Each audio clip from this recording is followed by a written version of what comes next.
이 시간 은혜는 깊은 자리에서 이 말씀으로 은혜를 나누고자 하겠습니다. 한 목사님이 집회 인도하러 갔습니다. 그 집회를 시작하기 전에 한 청년하고 상담했습니다. 상담한 이 청년은 목사님의 자녀입니다. 이 청년은 목사님한테 이렇게 말했습니다. 저희 아버지는 제가 목사님 되는 것을 간절하게 원하지만 저는 목사 되는 게 너무나도 싫어요. 목사님, 이 일을 어떻게 하면 좋습니까? 저는 목사 되는 게 너무나도 싫은데 저희 아버지가 원하는 대로 목사를 해야 할까요? 그게 아니면 제가 원하는 걸 하는 게 맞습니까? 만약 여러분이 목사님이라면 여러분은 조언을 어떻게 하시겠습니까? 하지 말라고 하시겠습니까? 아니면 하라고 하시겠습니까? 아버지 말을 딱 들어야 합니다. 그게 아니면 너의 삶은 너 것이니 너가 개척해야 해 하면서 나는 너가 가는 길을 열렬하게 응원할게 이렇게 말을 하시겠습니까? 근데 목사님은 이 청년의 뼈를 굉장히 세게 때리는 그런 말을 했습니다. 이 목사님은 뭐라고 말하냐면 당신은 예수님을 만났습니까? 예수님을 체험하지 못했으며 예수님으로부터 콜링 받지 못했으며 목사 하지 말아야 합니다. 그래서 답답할 이유 하나도 없습니다. 예수님을 인격적으로 만나면 당신에게 보이는 것은 다르게 보일 수밖에 없습니다. 그러면서 이 목사님은 청년을 보면서 어떤 생각이 들었냐면 예전에 본인 모습. 그래서 이 목사님이 이렇게 말했습니다.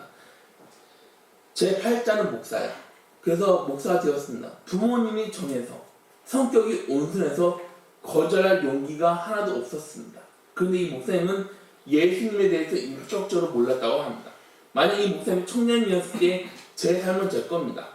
내 인생인데 왜 당신들 마음대로 제 삶을 정합니까? 하면서 다른 길로 걸어갔다면 너무나도 후회를 했다고 말을 했습니다. 그런데 저는 너무나도 행복해 보이지 않습니까? 그럼 저는 행복한 이유는 뭘까요? 그건 예수님을 인격적으로 알았다는 것입니다. 예수님을 인격적으로 만나지 못했나? 차이는 정말 엄청납니다. 예수님을 인격적으로 만나지 못하면 이해할 수 없는 부분이 너무나도 많이 있습니다. 예외에 감격이 없습니다. 십자가 감동이 없습니다. 섬기는 사람들 보면서 저걸 왜 하는 겁니까? 저거 꼭 해야 합니까? 아니 기도하는데 눈물을 왜 이렇게 많이 흘리는 겁니까? 도대체 왜 그렇게 흘려야 하는 겁니까? 그건 예수님의 용서, 예수님의 사랑을 모른다는 것입니다. 예수님을 듣는데 믿는 것이 아니라 의심부터 먼저 합니다. 그럼 왜 그럴까요? 아직 예수님을 인격적으로 만나지 못했다는 것입니다. 예수님은 깊은 은혜의 자리에서 만날 수 있습니다. 그럼 이렇게 생각하는 사람도 있지 않겠습니까? 나도 예수님을 인격적으로 만나서 은혜 받을 수 있을까? 근데 여러분 걱정하지 마시길 바랍니다. 오늘 본문에 등장하는 인물이 누구입니까? 아볼로입니다. 하나님은 이 사람을 통해 여러분을 은혜의 자리로 인도한다고 믿으시길 바랍니다. 아볼로, 이 사람은 굉장한 사람입니다. 아볼로는 애국 수도에서 정치, 문화, 학문의 중심지였던 알렉산드리아 출신입니다. 이 사람은 바울하고 비슷할 정도로 많은 공부를 했던 사람입니다. 많은 공부를 통해 구약에 대해서 잘 알았습니다. 기가 막히게 정말 잘했습니다. 초대교회에서는 유명한 지도자입니다. 알렉산드리아는 성경적으로 중요한 도시입니다. 성경의 중요한 사본들을 알렉산드리아에서 작성했습니다. 근데 여러분 고린도 교회에서는 몇 가지 파가 있는지 혹시 아십니까? 4개의 파가 있습니다. 그 파는 대파, 쪽파, 양파가 아니라 바울파, 베드로파, 예수님파, 아볼로파입니다. 아볼로는 바울하고 같은 영향력을 지녔던 그런 인물입니다. 고린도후서 10장 10절 말씀에서는 그들이 말이 그의 편지를 무게가 있고 힘이 있으나 그가 몸으로 대할 때는 약하고 그 말도 시원하지 않다 하니, 바울을 싫어하는 사람들은 바울을 비판했습니다. 바울의 편지를 읽어보면 은혜가 있어. 글에 무게가 있어. 그런데 바울을 만나면 영 아니야. 바울하고 얘기를 나눠보면 뭔 말인지 전혀 알 수가 없어. 설교 진짜 못해. 사람들은 바울을 그렇게 평가하면서 비판했습니다. 그런데 여기에는 그런 이유가 있습니다. 바울은 왜 이렇게 편지를 썼을까요? 바로 아볼로입니다. 성경학자들은 아볼로 때문에 그렇게 썼다고 해석하고 있습니다. 아볼로 말 정말 잘했습니다. 설교 정말 잘합니다. 그런데 사람들은 아볼로의 설교를 들으면서 은혜를 받았습니다. 그래서 사람들은 나는 바울보다 아볼로가 더 좋아. 사람들은 이러면 그 사람들은 어떻게 생각하냐면 눈의 가시. 그런데 바울은 그렇게 생각하지 않고 어떻게 아볼로를 생각하냐면 하나님이 허락한 적임자라고 생각했습니다. 그래서 바울은 아볼로를 경쟁 상대로 생각하지 않았습니다. 은사가 달랐지만 하나님만 바라보면서 섬길 뿐입니다. 고린도 교인들은 바울파, 아볼로파로 나누어져서 쓸데없이 싸웠지만 바울하고 아볼로는 아름다운 동역자입니다. 고린도전서 3장 6절부터 7절 말씀 보면 나는 심었고 아볼로는 물을 주었으되 오직 하나님께서 자라나게 하셨나니 그런즉 심는 이나 물 주는 이는 아무것도 아니로되 오직 자라게 하시는 이는 하나님 뿐이니라. 바울은 아볼로가 경쟁이 아니라 하나님의 동역자라고 생각했습니다. 고린도전서 4장 6절부터 7절 말씀 보면은 형제들아 내가 너희를 위하여 네 일에 이 일에 나와 아볼로를 들어서 본을 보였으니 이는 너희로 하여금 기록된 말씀 밖으로 넘어가지 말라 한 것을 우리에게서 배워 서로 대적하여 교만한 마음을 가지게 말게 하려 합니다. 누가 너를 남달리 구별하느냐? 내가 있는 것 중에 받지 아니한 것이 무엇이냐? 내가 받았으니 어찌하여 받지 아니한 것 같이 자랑하느냐? 그런데 고린도 교회의 사람들은 서로가 시기했습니다. 서로가 다퉜습니다. 그런 상황에서 바울을 뭐라 말하냐면 고린도전서 16장 12절 말씀에 바울은 아볼로를 형제라고 말합니다. 형제 아볼로에 대하여는 그에게 형제들과 함께 너에게 가라고 내가 많이 권하였으되 지금은 갈 뜻이 전혀 없으나 기회가 있으면 가리라. 형제인 아볼로에게 고린도 교회를 다시 세우라고 여러 번 말을 했습니다. 고린도 교회는 바울파, 아볼로파 경쟁 관계로 갔습니다. 사람들은 얼마든지 그렇게 볼 수 있습니다. 그런데 바울하고 아볼로는 성령으로 충만한 상태입니다. 경쟁으로 시기하는 그런 관계가 아닙니다. 우리의 성도님들 주님 안에서 이런 관계로 살아가시기를 주님의 이름으로 기원합니다. 아볼로하고 바울은 비슷하지만 누가 더 낫다고 평가할 수 있습니까? 없습니다. 성경을 보면 아볼로가 처음부터 예수님을 믿었다고 합니까? 아니요. 예수님을 믿었습니다. 그런데 부족합니다. 오늘 본문 한번 보세요. 그게 나오고 있습니다. 25절에 보면 그가 일찍이 주의 도를 배워 열심으로 예수에 관한 것을 자세히 말하며 가르치나 요한의 침례만 따릅니다. 뭐라고 합니까? 주의 도를 배워서 예수를 알았습니다. 그리고 아볼로는 사람들한테 가르쳤는데 예수님이 아니라 요한의 침례만 알았습니다. 그럼 아볼로는 예수님은 어떻게 알았습니까? 25절 보면 요한의 침례만 알았던 사람이라 한 것을 보면 성경학자들은 아볼로가 침례 요한의 제자였거나 침례 요한의 영향을 받았다고 추측하고 있습니다. 아볼로는 침례 요한을 통해 예수님에 대해서 들었습니다. 침례 요한은 예수님이 메시아라는 것을 알았습니다.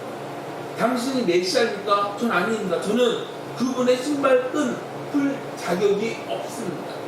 그러면서 침례 요한이 예수님을 봤을 때 이분은 정말 메시아, 그래서 예수님이 그리스도인 것을 알았습니다. 아볼로는 예수님을 전했습니다. 근데 부족한 게 한 가지가 있었습니다. 그게 뭐예요? 예수님을 머리로만 알았지 온전하게 알았습니까? 아니요.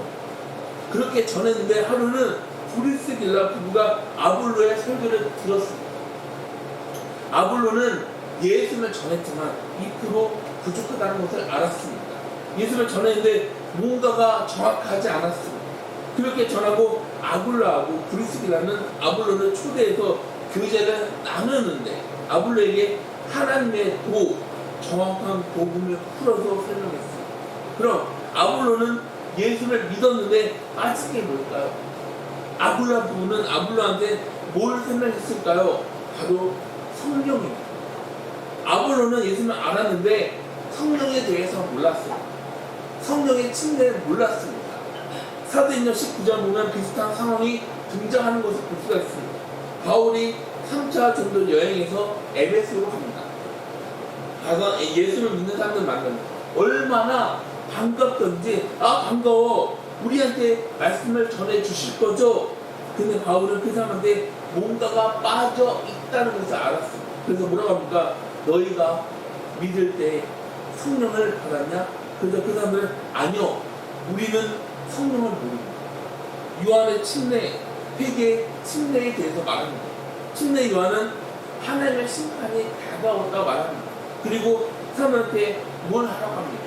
회개. 사람들은 침례 요한의 설교를 들으면서 두려워했습니다. 사람들은 침례를 받았습니다. 죄사함 받았습니다.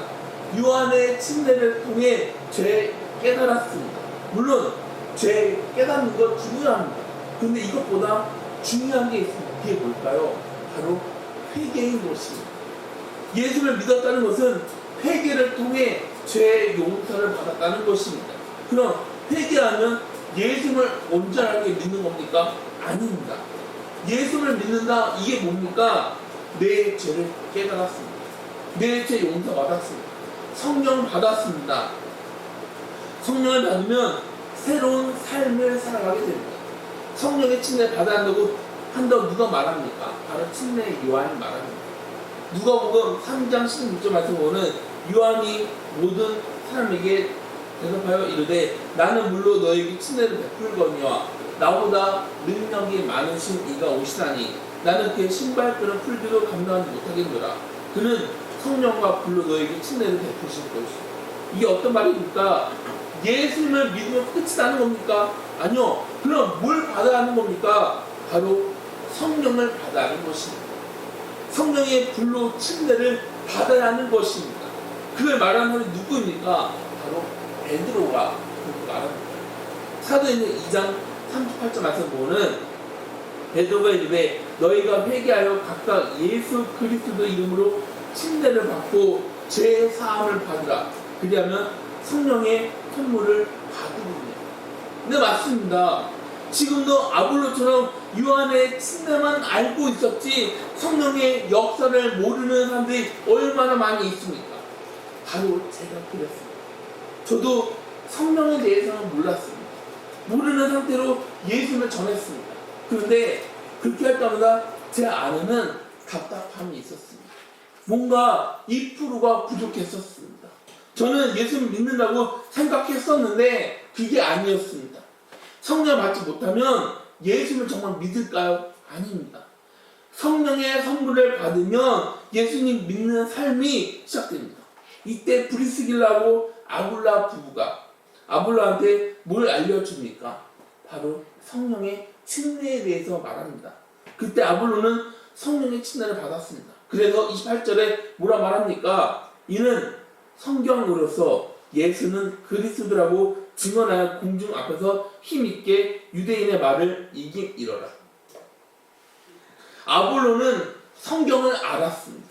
말 잘했습니다. 그런데 성령의 역사가 함께 하지 않았을 때는 사람들은 어떻게 받아들이면 그렇구나 하는 사람들이 있었지만 성령의 역사가 함께 하자 그리스도를 능력 있게 전했다는 것을 볼 수가 있습니다. 이건 지식으로 알아가는 게 아닙니다. 그럼요, 바로 말씀의 권세라는 것입니다. 여러분이 예수를 믿으면 성령님의 역사하는 삶을 살아가게 되면 여러분 삶에는 뭐가 나타납니까? 바로 권세가 나타나게 된다고 믿으시기 바랍니다. 그래서 사도행전 1장 8절 말씀에 보면 오직 성령이 너희에게 임하시면 너희가 권능을 받고 예루살렘과 온 유대와 사마리아와 땅 끝까지 이르러 내 증인이 되리라 하시니라. 여러분은 예수님 성령님의 능력을 믿으십니까? 예수를 머리로 아는 것, 성령의 능력을 머리로 아는 것, 이거하고 예수 믿는 것은 전혀 다른 것입니다. 하나님이 우리를 어떻게 창조하셨습니까? 하나님의 형상으로 우리를 창조하셨습니다. 그런데 사탄의 속임으로 우리 안에 뭐가 들어왔습니까? 죄가 들어왔습니다. 하나님이 먹지 말라고 한 선악과를 먹었습니다. 선악과를 먹고 죄의 자녀가 되었습니다. 죄의 자녀는 지옥으로 갈 수밖에 없습니다. 하나님은 그런 우리를 구원하시기 위해 누구를 보내셨습니까? 하나뿐인 독생자 예수 그리스도. 예수는 우리 모든 죄를 짊어지시고 십자가에서 죽으셨다가 사흘 만에 부활하셨어요. 그래서 요한복음의 핵심이 뭡니까? 요한복음 1장 12절은 뭐예요? 영접하는 자. 그 이름을 믿는 자들에게는 하나님의 자녀가 되는 권세를 주셨습니다. 우리는 이걸 알고 있습니다. 그런데 우리 삶이 똑같은 이유는 뭡니까? 우리 삶은 변한 게 아니라 왜 같은 모습을 항상 보이고 있는 겁니까? 하나님을 믿는다고 하는 사람들 많습니다. 십자가 복음 알고 있습니다. 그런데 십자가 복음에 감동이 없습니다. 감동이 없는데 우리 삶에 변화가 있을까요? 없습니다. 우리는 사람들은 복음을 알고 있습니다. 그런데 복음으로 대화를 나눠보면 어떻습니까? 알아요? 아니요. 그래서 고린도전서 1장 18절을 뭐라고 말합니까? 십자가의 도가 멸망하는 자들에게는 미련한 것이요 구원을 받는 우리에게는 하나님의 능력이라. 여러분, 하나님의 능력으로 살아가고 계십니까? 여러분은 하나님의 능력으로 살아가고 계십니까? 십자가 복음을 알고 있습니다. 그런데 예수님이 나를 위해 십자가에서 죽었다는 것을 사실을 알고 있는데 사람들을 왜 미워합니까? 내 마음에 들지 않는다고 왜 미워합니까? 내 생각하고 맞지 않는다고 해서 왜 미워합니까? 다른 사람의 허물 기가 막히게 잘 찝어냅니다. 그런데 여러분, 다른 사람들의 허물을 잘 찝어내면서 왜 내 허물을 모릅니까? 이런 복음이 어디에 있습니까? 하나님은 지옥으로 갈 수밖에 없는 저와 여러분을 용서해 주셨습니다. 다른 사람이 죄를 지었습니까? 아니요. 그럼 누가 죄를 지었습니까? 바로 내가 죄를 지었습니다. 우리가 죄를 지었는데 독생자한테 우리 죄를 짊어지게 하셨습니다.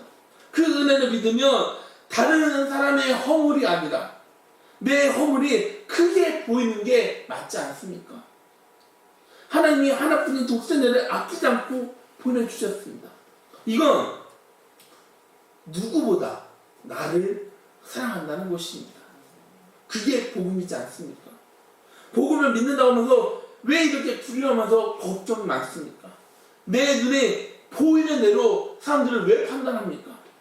왜 용서하지 않습니까? 습관적으로 죄를 짓습니까? 왜 이렇게 합니까? 그건 예수님을 머리로만 알았다는 것입니다. 성령의 능력으로 예수님을 믿는 것이 아닙니다. 복음을 안다고 하지만 우리는 사람들을 미워합니다. 다툼은 끊이지 않습니다. 사람들을 시기합니다. 나보다 잘 되는 것을 보면서 와 정말 잘됐다. 와 나 정말 수고했다. 이게 아니라 우리는 어떻게 해요? 아이고 배야. 아이고 배 아파. 그렇게 말하지 않습니까? 우리는 힘든 일이 끊어지지 않으면 뭐가 먼저 튀어나옵니까? 불평이 먼저 튀어나옵니다. 하나님을 원망합니다. 두려움으로 걱정은 끊이지 않는데, 근데 여러분, 십자가 복음은 분명합니다. 우리 삶의 능력은 왜 나타나지 않을까요? 예수님을 알고 있습니다. 예수님을 믿고 있습니다. 그런데 성령의 역사를 모릅니다. 그래서 우리에게 감동, 기쁨이 없고 감사가 없습니다. 사랑하지 않습니다. 이게 없는 것은 우리는 어떤 자리에, 낮은 자리에 있습니까? 아니요. 우리는 낮은 자리가 아니라 높은 자리에 있어서 바로 그렇다는 것입니다. 여러분, 우리는 높은 자리가 아니라 바로 낮은 자리로 내려가야 합니다. 낮은 자리, 깊은 자리로 들어가야 합니다. 사람들이 교회에서 실망하는 이유가 뭡니까? 실망하면서 뭐라고 말합니까? 내가 예수를 믿는다고 하는 사람들 봤지만 그 사람들은 나하고 다른 게 하나도 없어. 예수를 믿어도 거기서 거기네. 그렇게 말하는 사람들 있지 않습니까? 그렇게 말하는 사람들 보면은 굉장히 불쌍합니다. 예수를 믿어도 소용없어. 이게 아니라 예수를 듣고 아는 정도일 뿐입니다. 그래서 능력이 없는 것입니다. 성령의 역사로 주님을 알아야 합니다. 주님을 인격적으로 만나야 합니다. 주님하고 인격적으로 교제를 나누다 보면 변한 것을 원하지 않아도 자동적으로 변하게 됩니다. 저는 제 안에 예수님이 계신다? 이 말을 이해할 수가 없었습니다. 믿지 못했습니다. 여기 계신 분들 제 어렸을 때 제 모습을 알고 계시지 않습니까? 그랬던 저였는데 내 안에 예수님이 계신다고? 이건 있을 수 없는 일이야. 예수님이 내 안에? 이건 있을 수 없어. 주님이 나를 대신해서 십자가를 졌다는 사실 몰랐을 때 예수님이 내 안에? 에이, 아니야. 그런 일은 일어날 수가 없어. 예수님은 내 안이 아니라 다른 사람들 안에 계셔. 내가 얼마나 못된 놈인데 그 생각이 저에게는 너무나도 강했었습니다. 그런데 기도하다가 십자가를 봤는데 저를 대신해서 십자가에 못 박혀 계시는 주님을 봤습니다. 그때 성령님이 제 안에서 역사한다는 그런 사실을 깨닫게 되었습니다. 성령님을 체험하기 전까지는 저의 삶은 화가 늘 폭발하기 일쑤였습니다. 답답해서 그거를 늘 표현을 했어야 했습니다. 제 입에서는 불평을 멈추지 않았었습니다. 그랬던 저였는데 제 안에 성령님이 역사하죠. 저는 화가 아니라 기뻐할 수밖에 없었습니다. 제 안에 있던 답답함은 사라지면서 주님이 채워주는 평온함이 저에게 있을 수밖에 없었습니다.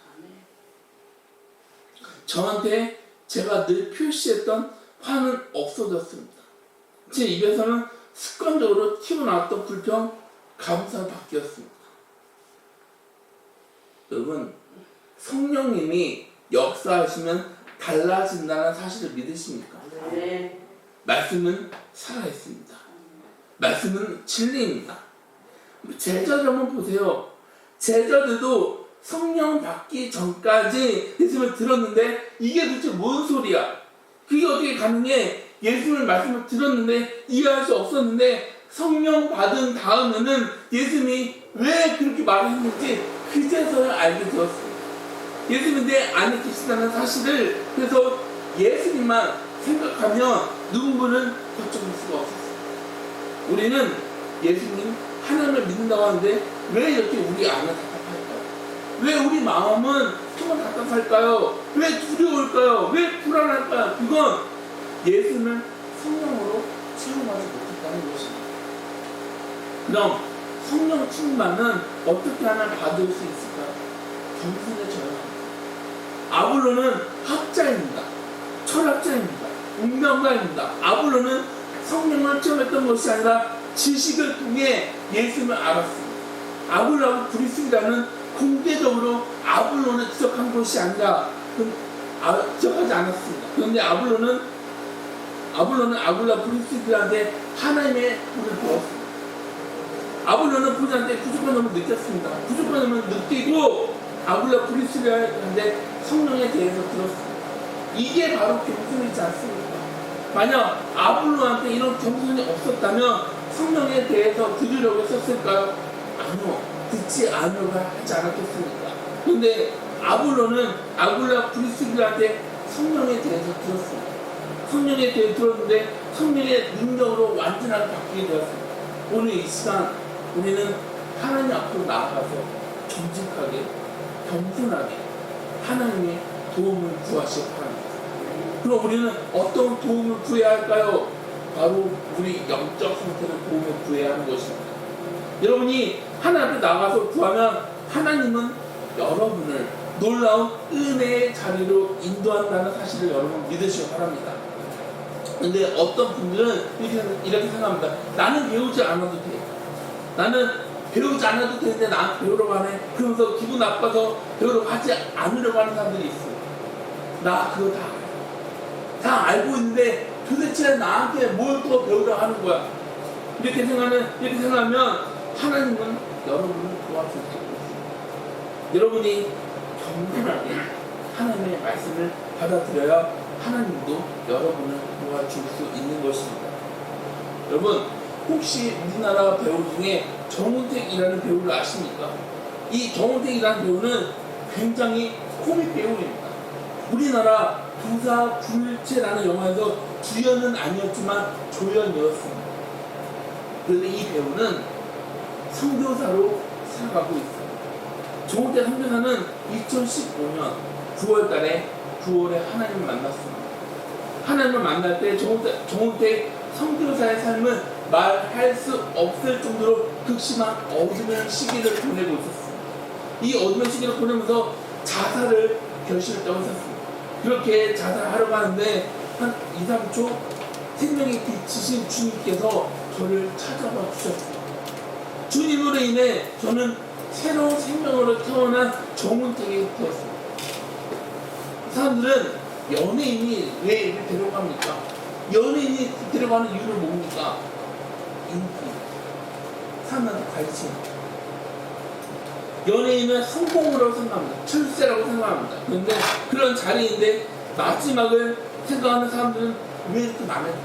이 질문에 정운택 선교사는 이렇게 말했습니다. 진짜지.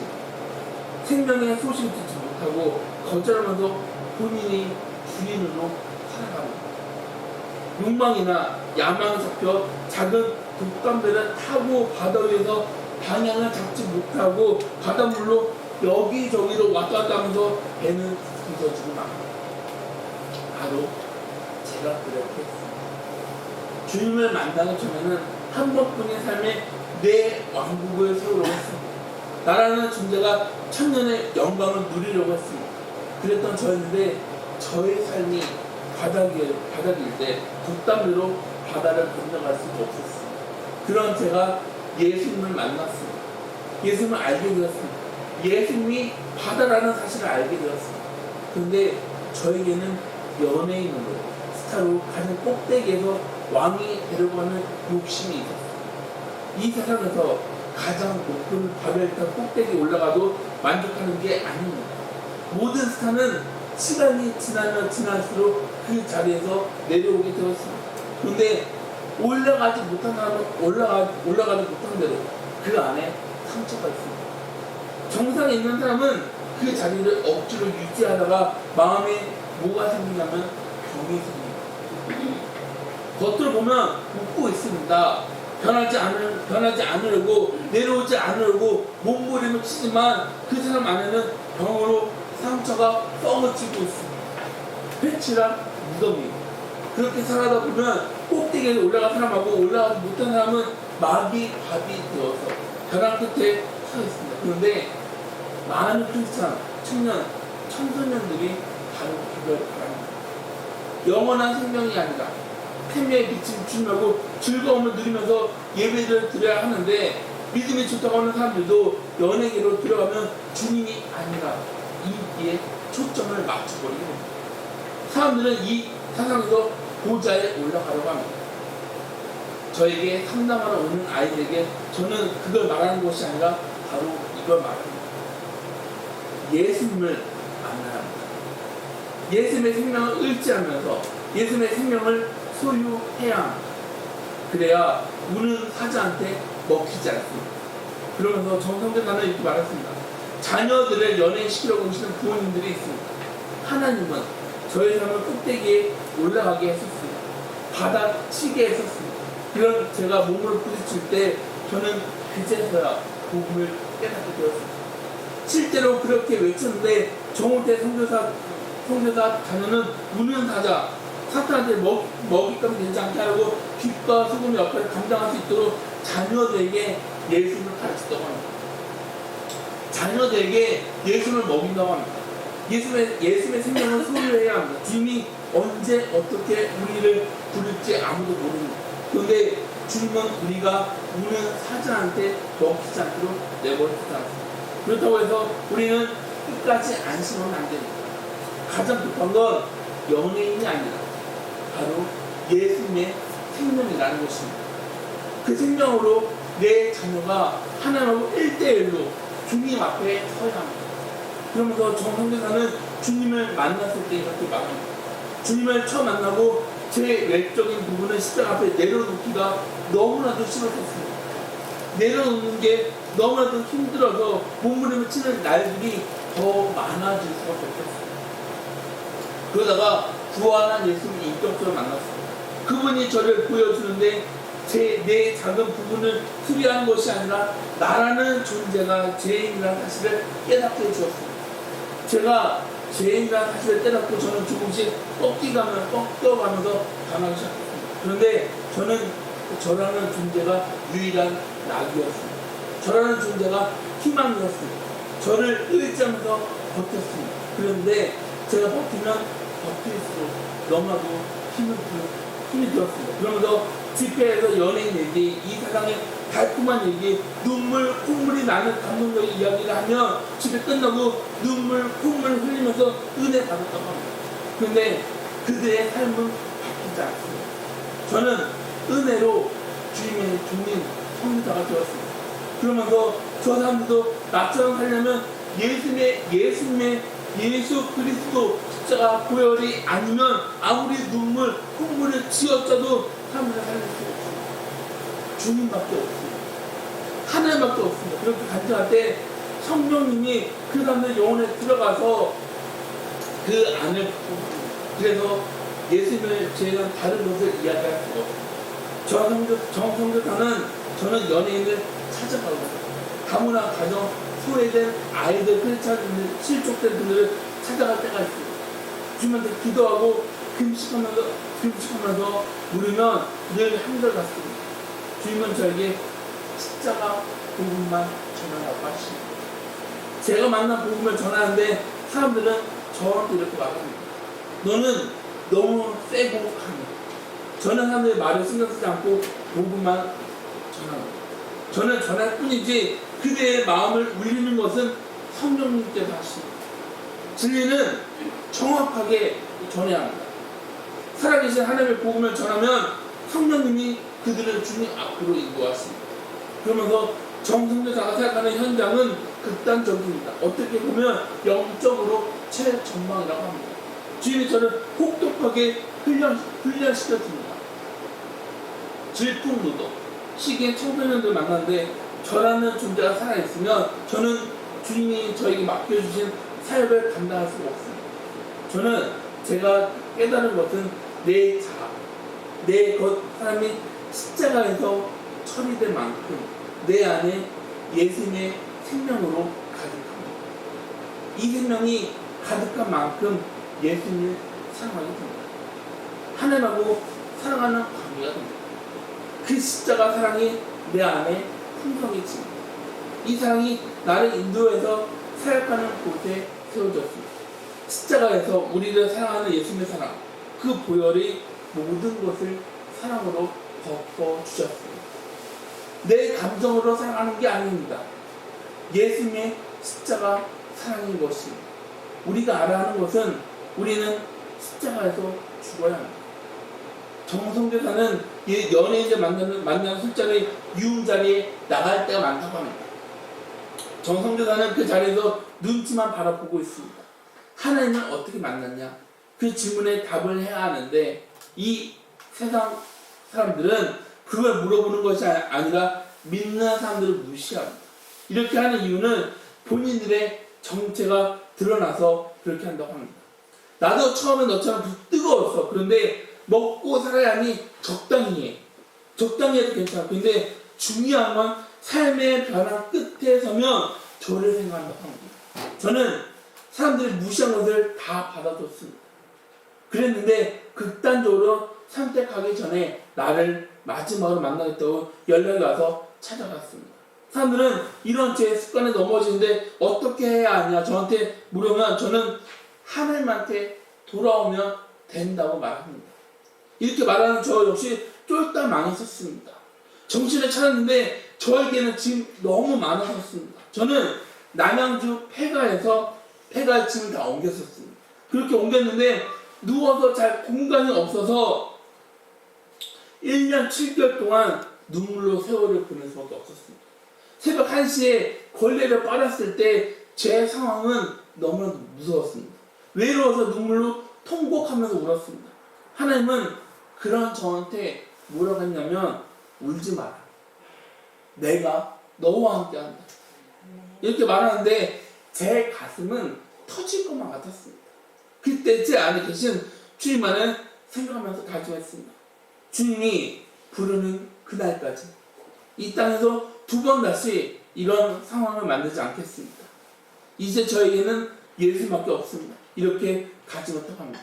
그러면서 저에게 가장 귀한 시간이 언제냐고 물으신다면 저는 그때 1년 7개월 동안 폐가에서 지냈던 그 시간이라고 말합니다. 그래서 여러분 부활한 주님을 꼭 만나시기 바랍니다. 믿음의 조상 아브라함을 축복해서 이삭이라는 생명을 주셨습니다. 하나님이 원하는 것은 다른 게 아닙니다. 귀한 이삭을 믿음으로 바쳐라. 그렇게 하려면 부활, 영생을 믿어야 하는 것입니다. 아브라함은 하나님 이삭을 다시 살려줄 거라는 믿음을 가졌던 것이 아니겠습니까?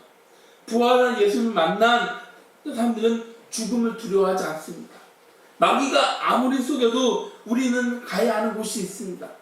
천국이 우리 안에 임하면 이 땅 그 어떤 곳이라도 우리 관심을 바꿀 수가 없습니다.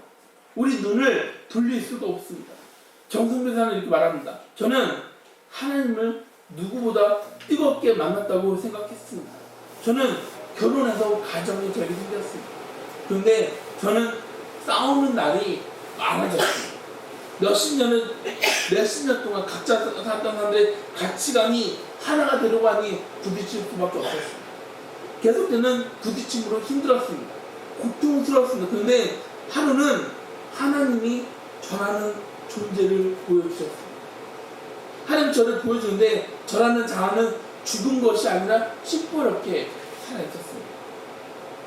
내 자아가 살아있어 제 아내를 계속 지적했습니다. 그 자아가 일어나서 아내하고 부딪히는 나라는 존재를 바라봤습니다. 그러면서 하나님이 나한테 원하는 것은 내가 죽는 건데 그걸 무시하면서 돌아다녔습니다. 그때부터 저는 십자가 앞으로 나와 저를 죽이는 싸움을 매일 할 수밖에 없었습니다.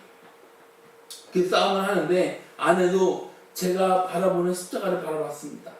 이제 서로를 바라보면서 십자가를 지게 되었습니다. 이제는 그렇지 않습니다. 제 아내는 교만이 아니라 겸손일 뿐입니다. 그러면서 주님이 십자가에서 죽었는데 이겼다고 했습니다. 오늘 보이신 십자가 앞에 우리가 죽을 때 주님은 우리한테 뭐라고 하냐면 승리했다고 하십니다. 내가 진짜로 죽었을 때 하나님의 사랑을 체험할 수 있게 됩니다. 하나님이 내 안에서 역사하게 됩니다. 여러분, 성령님의 역사를 경험하지 못하면 그 어떤 판단도 내리지 마시기 바랍니다. 단지 착하게 살아가는 것이 주님한테 영광을 돌린다? 이거하고는 거리가 너무나도 멉니다. 단지 좋은 사람이 아니라 성령을 체험한 사람이 돼야 하는 것입니다. 하나님은 착하게 살아가는 정도로 여러분의 향한 계획을 세우지 않았습니다. 여러분의 삶이 놀라운 삶으로 변하는 것이 바로 하나님의 뜻인 줄 믿으시기 바랍니다. 성령님의 역사하심으로 그렇게 이루어집니다. 주님, 우리가 예수님을 인격적으로 만나기를 원합니다. 살아서 역사하시는 주님을 원합니다. 아볼로처럼 우리도 주님 만나고 변화받기를 간절하게 원합니다. 주님 역사해 주시옵소서. 우리 삶에 주님의 역사가 일어나게 될 줄 주님 이름으로 소망합니다. 같이 기도하시겠습니다.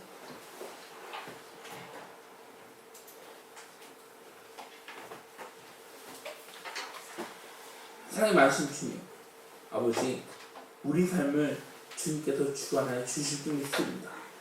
주님, 우리 안에 성령님이 역사해 주시옵소서. 성령님이 우리 안에 역사하실 때 우리는 그제서야 주님을 체험할 수 있게 됩니다. 우리는 단지 머리로만 아는 것이 아니라 머리로만 알면은 전부 다 내 힘으로 내가 어떻게 하라고 하는데, 주님, 주님의 뜻을 받아들이는 것은 내 힘으로 하는 것이 아닙니다. 주님의 길을 걸어가는 것은 내 힘으로 하는 것이 아닙니다.